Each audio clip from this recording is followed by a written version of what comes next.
আজকের ক্লাসটি আমরা শুরু করব। শুরু করার পূর্বে আমরা গত ক্লাসে দেখেছিলাম যে জবর কাকে বলে, যে উপরে যেটা সেটাকে জবর বলে, আর যেটা নিচে যেমন তার নিচে এটাকে জের বলা হয়। এটাকে কি বলা হয়? জের বলা হয়, আমাদের ভাষায় জের বলা হয়। তাহলে জের এর মস্ক, তাহলে জের এর যে পড়াটা এটা কেমন হবে সেই জিনিসটা আজকে আমরা দেখব। একদম একটি সহজ একটা জিনিস। দেখেন, আলিফে যখন কোনো জবর জের পেশ দেওয়া হয় তখন সেই আলিফের আলিফ থাকে না, তখন তাকে হামজা বলা হয়।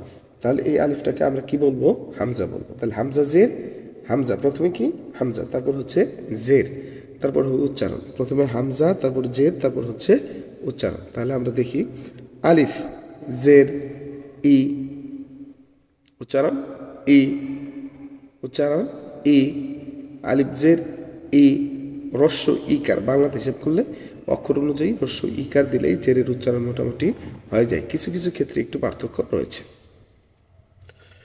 হামজাজের ই, বাজের বি, তাজের তি, আমার সাথে সাথে বলবেন, সাজের ফি, জিমজের জি, হাজের হি, খজের খি, দালজের দি, জালজের রি, রজের রি, ঝাজের জি, সিনজের সি, সিনজের সি, সজের সই, দজের দুই, তজের তুই, জজের জুই, আইনজের রি, গঞ্জের রি, ফাজের ফি, কবজের কি, কাবজের কি, লামজের লি, আমার সাথে সাথে বলেন, মিমজের মি, নুনজের নি, ওয়াউজের we, Hajer he,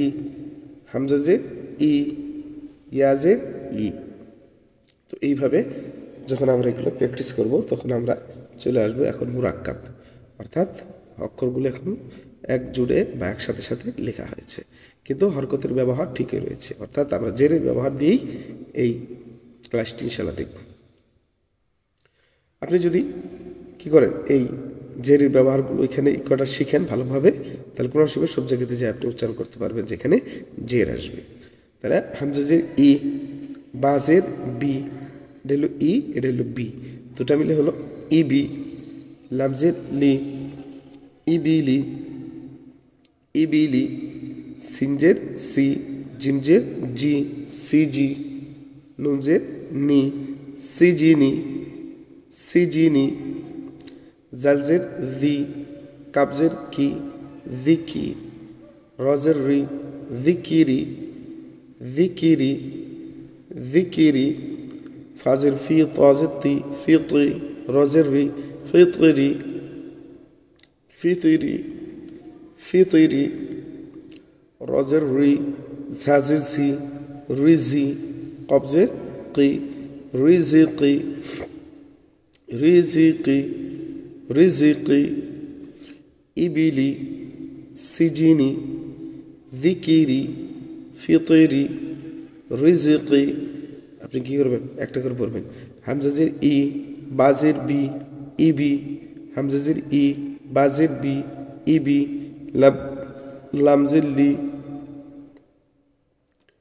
ইবিলি, সিনজের C, জিমজের G, C G, CG, CG, নুনজের নি, সিজিনি, জালজের জি, কাবজের কি, জিকি, রজের রি, জিকিরি, ফাজের ফি, তাজের তি, ফিতি, রজের রি, ফিতিরি, রজের রি, জাজের জি, রিজি, কবজের কি, রিজিকি। এইভাবে আপনি যদি প্র্যাকটিস করেন আশা করা যায় আপনি অল্প দিনেই কোরআন শরীফগুলো ইনশাল্লাহ শিখতে পারবেন। আর সবচেয়ে বড় কথা হচ্ছে আপনি যতই পড়েন আপনাকে প্র্যাকটিস করতে হবে, লেগে থাকতে হবে, তাহলে ইনশাল্লাহ আশা করা যায় সাকসেস, সফলতা ইনশাল্লাহ আসবে। আরেকটি বিষয় হচ্ছে যে হরকত, হরকত অর্থ হচ্ছে তাড়াতাড়ি পড়া। অর্থাৎ যদি কখনো যে জবর পেশ আসে, এই যে জবর পেশের উচ্চারণগুলোকে আমাকে তাড়াতাড়ি করে পড়তে হয়, আমরা এটা মাথায় রাখবো ইনশাআল্লাহ। তাহলে আজকের ক্লাসটি এই পর্যন্তই শেষ করছি। ইনশাআল্লাহ আগামী পর্বে আপনাদের সকলের সাথেই দেখা সাক্ষাৎ হবে।